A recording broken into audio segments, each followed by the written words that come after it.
Vamos a estudiar ángulos a partir de dos líneas. Les recuerdo, a partir de dos líneas siempre se generan dos ángulos, uno externo y uno interno. Y a ellos se le puede hacer un análisis muy interesante. Entonces miremos esos tres ejemplos, iniciemos con el primero. En este primer ejemplo, el ángulo alfa, que es esta letra alfa, es este ángulo acá. Y el ángulo beta es desde acá hasta acá. Preguntas que nos vamos a hacer en todos los tres ejemplos. Primero, ¿cuál es cóncavo y cuál es convexo?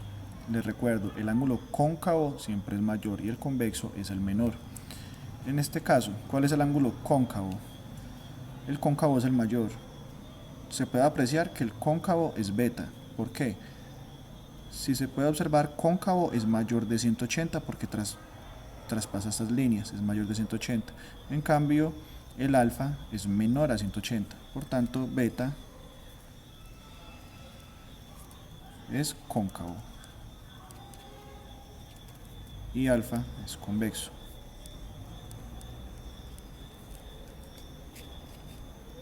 Ahora bien, clasifiquémoslo según su medida. Es decir, si es agudo, recto, llano, obtuso, completo.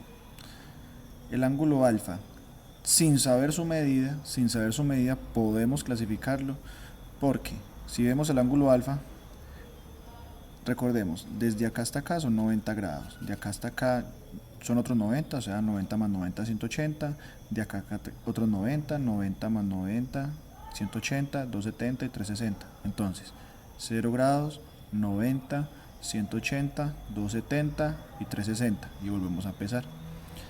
En ese orden de ideas, el ángulo alfa, que es la línea final, está entre 90 y 180.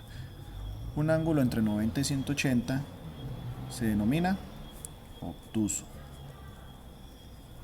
El ángulo beta.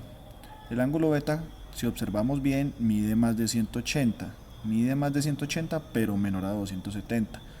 En este orden de ideas, no hay una clasificación exacta para ese ángulo, entonces lo vamos a dejar así.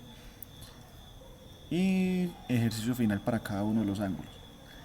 Si asumimos un valor, esto es un valor asumido porque les recuerdo que para tener un valor exacto tenemos que utilizar el transportador. Vamos a asumir un valor aproximado de, diría yo, de 120 grados. Si alfa 120 grados, ¿cuánto va a valer beta? Pues recordemos, alfa más beta, esto es un ángulo completo porque si vemos todo da la línea completa, la vuelta completa. Y una vuelta completa son 360 grados. Si alfa mide 120, entonces ¿cuánto le falta para hacer todo este recorrido para llegar a 360? O sea, ¿cuánto le falta a 120 para llegar a ser 360 grados? Que es una vuelta completa. Le falta 240 grados. Continuemos. Ahora en este ejemplo nos vamos a resolver las mismas preguntas.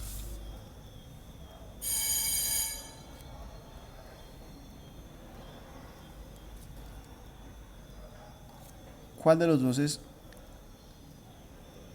cóncavo y cuál de los dos es convexo?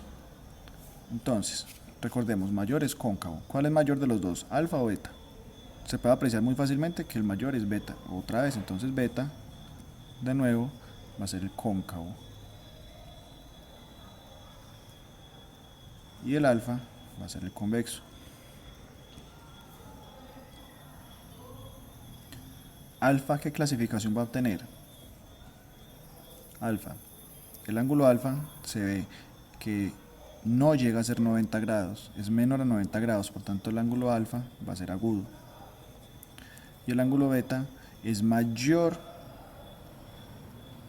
el ángulo beta es 90, 180, 270, es mayor a 270 grados, pero no hay una clasificación como en este caso para el ángulo beta, entonces lo vamos a dejar así. Igual vamos a asumir un valor. Si el ángulo alfa es de 50 grados asumidos, entonces ¿cuánto valdrá beta?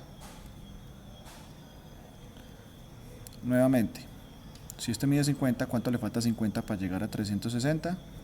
Le faltan 300 10 grados, valdría beta en este caso asumido.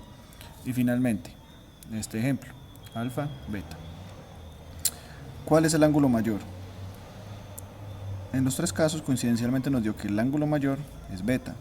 Entonces si el ángulo mayor es beta, entonces beta va a ser el cóncavo. Por ende, alfa va a ser el convexo.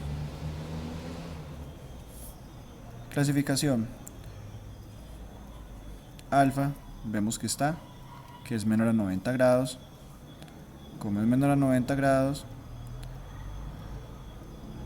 entonces decimos que es un ángulo agudo. Beta es mayor a 270 grados, no tenemos una clasificación en este orden de ideas para eso, lo dejamos como en los demás casos y asumamos un valor para alfa. Digamos que alfa puede valer 60 grados. Si alfa vale 60 grados, ¿cuánto puede valer beta? Recordemos, beta tiene que tener un valor tal que el ángulo alfa más el ángulo beta sea igual a 360. Entonces si alfa es 60, beta debe ser 300 grados, ya que 300 más 60 da 360 grados.